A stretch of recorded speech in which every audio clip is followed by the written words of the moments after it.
Hi, this is Cheryl with your highlights reel for vitamin MM for August 17th. So this highlight reel, I don't have a full audio capture of this. Only one person showed up today, and so we followed a thread that they were interested in pursuing. But I'm just going to capture the highlights here in case this is a similar issue for you. So, the concern about having quite a stiff and sore neck with having limited range of motion and even like clicking sounds in turning that really, make you kind of not want to move your head and neck very much. And so if this is at all relatable for you, here's a couple of things you can explore for yourself to ease that.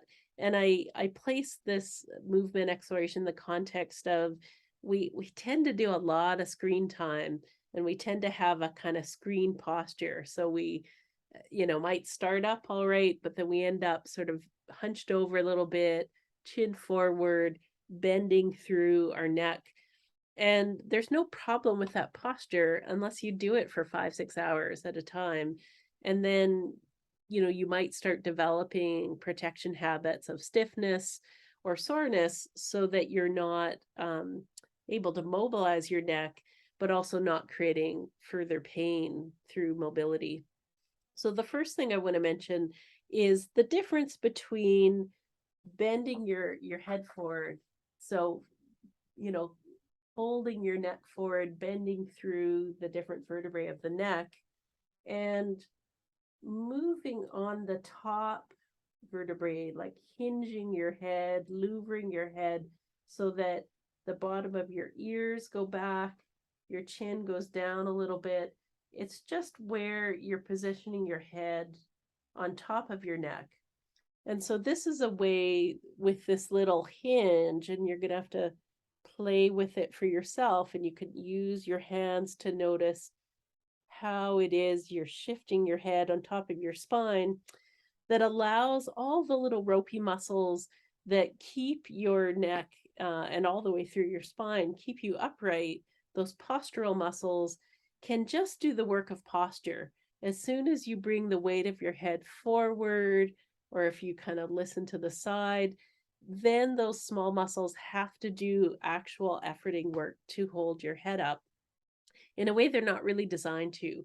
So this is a good reset that if you notice you kind of got the craning, if you've got progressive lenses or bifocals, often there's the peering. So this is a way to kind of come back into a way that the weight of your head is just being better supported by your neck. And then we talked about a couple sets of muscles that for me, I think about them as suspension muscles. And so there you can see them a little bit. I'll see if I can activate them. There's this set of muscles that comes down, you know, to your collarbones and comes up right at the base of, underneath your ears, just behind. And when you turn, you often can see the opposite one, um, shows up.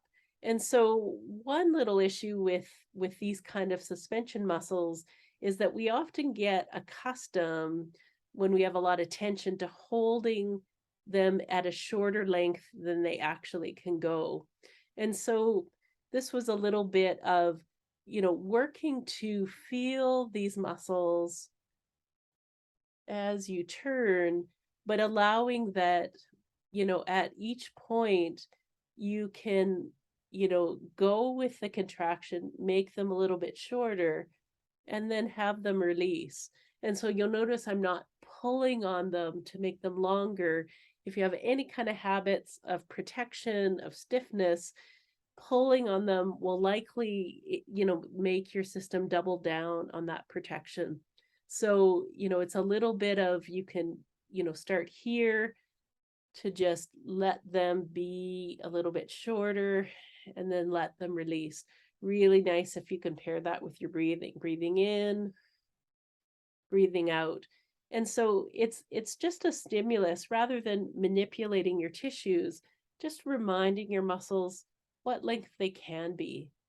And so this is a great little stretch to do when you've been at the screen too long and you just need to release.